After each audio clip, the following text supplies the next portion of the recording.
কার কার মনে চায় ইমান নিয়ে মরব? মনে চায়? কলেমা পড়তে পড়তে মরতে মনে চায়? তাহলে আমি যদি একটা গিফট এখন দেই, ওটা মনে রাখবেন তো, আমল করবেন তো ইনশাল্লাহ? না মানে কেউ যদি চায় এই সব মনোযোগ দিয়ে শুনেন, পাক উঠাই ফেলে, হ্যাঁ পাক উঠে ফেলে, আপনি ওই মজলিসের সাথে মিশে বসেন একটু। আর যারা ফাঁকে ফাঁকে জায়গা পান না, ভিতরে বসে যান, বসে যান। ইমান নিয়ে মরতে চাইতো। আর নবীজি বলছেন, মান ক্বালা লা ইলাহা ইল্লাল্লাহ মান কানা আখিরু কালামিহি লা ইলাহা ইল্লাল্লাহ দাখালাল জান্নাহ। যার শেষ কথা লা ইলাহা ইল্লাল্লাহ হবে, ও জান্নাতে যাবে তা না, ও মরতে সময় জান্নাতে পৌঁছে যাবে। ওই মরার সময় জান্নাত দেখতে দেখতে মরবে, নবীজি বলছেন। এজন্য একটা সুন্দর তদবির বলে দিয়েছেন আশরাফ আলী থানভী রহমতুল্লাহ আলাইহি, আমিনা। ওইটা আপনাদেরকে আমি শুনাইতেছি। কি তদবির? একদিন একা একা গোপনে 2 রাকাত সালাতুল হাজত পড়বেন। কি পড়বেন? 2 রাকাত সালাতুল হাজত পড়বেন। 2 রাকাত সালাতুল হাজত পড়া খুব মন দিয়া পড়বেন। আশহাদু আল্লা ইলাহা ইল্লাল্লাহ ওয়া আশহাদু আন্না মুহাম্মাদান আবদুহু ওয়া রাসূলুহু লা ইলাহা ইল্লাল্লাহ মুহাম্মাদুর রাসূলুল্লাহ। পড়ে বলবেন কি, আল্লাহ আমার এই কালিমা তৈয়বা, কালিমা শাহাদত আমি তোমার কাছে আমানত রাখলাম। কার কাছে আমানত রাখলাম? আমি যদি সাইদুর রহমান রে বলি, তোমার কাছে আমি আমার মোবাইলটা আমানত রাখলাম, সকালবেলা ফেরত দিও, ওয়াজ থেকে উঠে দেওয়ার সময় ফেরত দিও, দিবে না? সাইদুর রহমান বেশি আমানতদার না আল্লাহ বেশি আমানতদার? না? তো কেউ যদি এই কথা বলে, আল্লাহ আমি আমার কালিমা তৈয়বা, আমার কালিমা শাহাদত আমি এই গভীর রাত্রে একা একা, আর কেউ নাই ফেরেশতা ছাড়া, তু কুজা মান কুজা, তুমি কোথায় আমি কোথায়, আর তো কেউ নাই। হাজার মে সাজার মে তেরি রঙ্গ বু হ্যায়, হাজার মে সাজার মে তেরি রঙ্গ বু হ্যায়, जिधर देखता हो उधर तू ही तू है। আমার জিহ্বা নড়ে তাও তো তুমি নাড়াইয়া দাও, আমার চোখ দেখে তাও তো তুমি সাপ্লাই করো, আমার হাত নড়ে এও তো তুমি সাপ্লাই করো, আমার কান শোনে এও তো তুমি সাপ্লাই করো, সবই তো তোমার দান মালিক। এখন তো তুমি আর আমি ছাড়া কেউ নাই, আর কেউ জানতেছে না।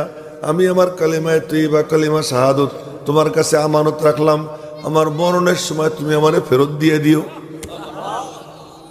কি? আমার মৌতের সময় তুমি আমাকে ফেরত দিয়ে দিও। এ যদি কেউ আল্লাহর কাছে আমানত রাখে, তো আল্লাহ তাআলা তো খিয়ানত করবেন না, আল্লাহ খিয়ানত করবেন না। এইরকম মন নিয়া গভীর একটা ঐকান্তিক সময় পাইছে নিয়া মালিকের কাছে কেউ যদি আমানত রাখে, তো মৌতের সময় আল্লাহ পাক নিজ জিম্মায় তার জুবান দিয়ে কলেমা জারি করে দিবে। শুকর আদায় করতেছি আলহামদুলিল্লাহ। এখন বাইজিদ নামে একটা বাচ্চাকে পাওয়া যাচ্ছে না, তার আব্বা কান্নাকাটি করতেছে, হিপস পরে বাইজিদ। এই ছেলেটা যদি কারো কাছে থাকে, বা ওই ছেলের এই মাইকের আওয়াজ ওই বাইজিদের কানে যদি যায়, ও যেন ওর আব্বার সঙ্গে যোগাযোগ করে, স্টেজে চলে আসে, এটাই ভালো হবে। তো বলতেছিলাম যে আপনারা যে বসে আছেন, এটাই আমার কাছে আশ্চর্য লাগতেছে। এখন বুড়ো হয়ে গেছি, সুর টুর দেই না, 2-4 কথা বলি। কয়েক ঘন্টা বয়ান শুনলেন, এত বয়ান তো শোনা লাগে না। এক সাহাবী ছিলেন, নাম হলো তুফাইল। আমি যে নাম নিলাম, এক সাহাবীর নাম নিলাম। যদি কোনো বুজুর্গের নাম নেওয়া হয়, বুজুর্গ ওলি, এ সম্পর্কে আব্দুল্লাহ ইবনে মুবারক বলছে রহমতুল্লাহ আলাই, যখন কোনো বুজুর্গের নাম কোনো মজলিসে নেওয়া হয়, ওই মজলিসে ইন্নার রহমাতা ওয়াল বারাকাতা তানজিলু ইনদা যিকরিল আউলিয়া, আউলিয়াদের নাম নিলে সাথে সাথে রহমত বরকতের বৃষ্টি বর্ষণ হইতে আরম্ভ হয়ে যায়। সেখানে আমি নাম নিছি সাহাবী আব্দুল্লাহ ইবনে মুবারক। আর এই যে বুজুর্গ, এরকম কোটি কোটি বুজুর্গ পাঠলেও এক সাহাবীর পায়ের এক আঙ্গুলের সমান কষ্ট। মেরে মোহতারম ভাইও কিন্তু লা ইলাহা ইল্লাল্লাহ অটো জুবান দিয়ে আসতেছিল। কেন? জিন্দেগি কাটছে লা ইলাহা ইল্লাল্লাহর উপর, জিন্দেগি কাটছে আল্লাহর উপর। এক মুহাদ্দিস আব্দুল্লাহ ইবনে মুবারক ইন্তেকালের সময় শোয়া, পাশে বসে একজনে পড়ে আশহাদু আল্লা ইলাহা ইল্লাল্লাহ, লা ইলাহা ইল্লাল্লাহ। উনিও জোরে পড়ে উঠলেন লা ইলাহা ইল্লাল্লাহ, আশহাদু আল্লা ইলাহা ইল্লাল্লাহ। তো ওই মুহাদ্দিস আবার পড়ছে লা ইলাহা ইল্লাল্লাহ। তখন উনি বলতেছেন, এই আমার ডিস্টার্ব করিস না। বুঝলে আল্লাহু আকবার বলে উঠতেন, বলতেছে আমার ডিস্টার্ব করিস না, তুই শুনিস না আমি লা ইলাহা ইল্লাল্লাহ পড়ছি?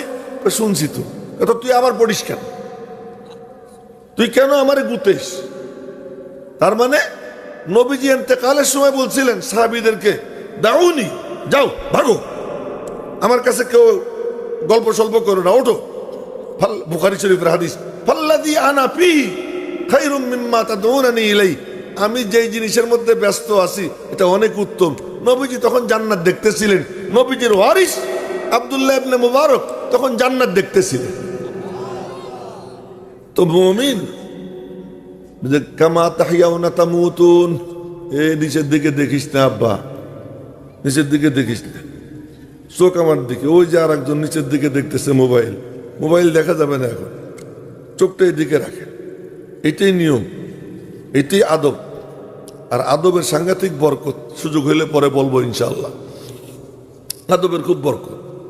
তো আমাদের যদি অভ্যাস হয়ে যায় আল্লাহ বলার, সুবহানাল্লাহ বলার, মৌতের টাইমে আজরাইল যখন আসবে তো অটোমেটিক জবান দিয়ে বের হয়ে যাবে আল্লাহ।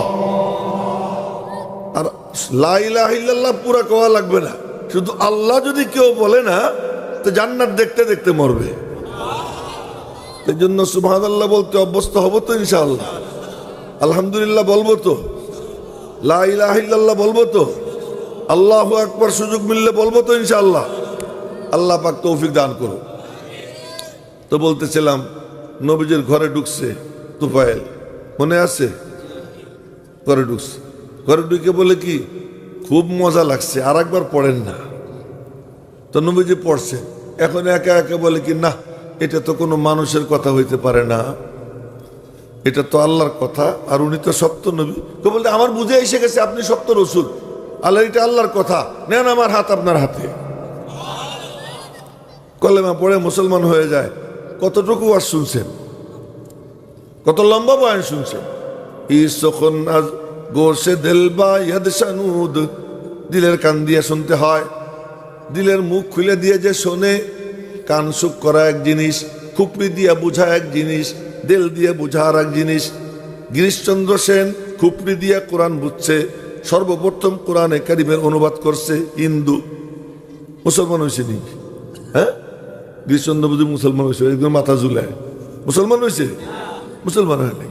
পুরা কোরআন শরীফের তর্জমা করতে কি এক দুইবার পড়া লাগছে, কতবার পড়ছে, কিন্তু বুঝছে কি দিয়া? খুপড়ি দিয়া। এক ইহুদি এক কিতাব লেখছে আল মুজামুল মুবাহারাস, সমস্ত হাদিসের ইন্ডেক্স। ও এক কিতাব অধ্যয়ন করছে 14 বার। ওই কিতাবের হাদিসের সংখ্যা 40,000-এর উপরে। মুস্তাদে আহমদ 14 বার পড়ছে। কোন মৌলবী তালাশ করে পাওয়া যাবে না যে একবার পড়ছে। ও 14 বার পড়ছে, কিন্তু কপালে কি হয় নাই? ইমান নসিব হয় নাই। কেন? দিল দিয়ে শুনে নেই। আর এক পিচ্ছি, এই তুই আঙ্গুল চুলকাইস না, নিচের দিকে তাকাই, আমার দিকে তাকা। হ্যাঁ, এক পিচ্ছি, হ্যাঁ সবাই রে বলতেছি একই কথা। এক পিচ্ছি, সে রাস্তার কোনায় দাঁড়াই থাকে। মনোযোগ দিয়ে শুনেন, এটা বুখারী শরীফের হাদিস বলতেছি। আর এটা যখন বলবো, এই মজলিসের মাঝে আর রওজা পাকের মাঝে কোনো বেড়া থাকবে না, কোনো দেয়াল থাকবে না।